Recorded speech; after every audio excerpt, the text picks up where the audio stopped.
بسم الله الرحمن الرحيم.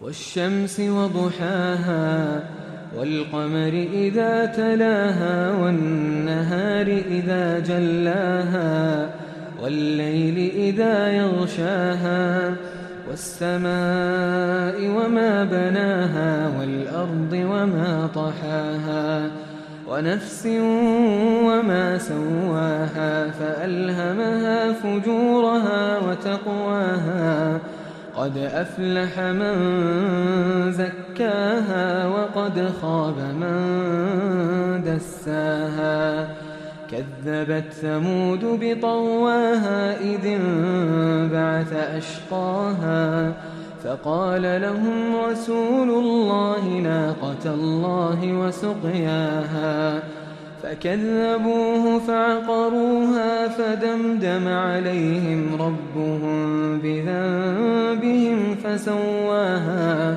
ولا يخاف عقباها.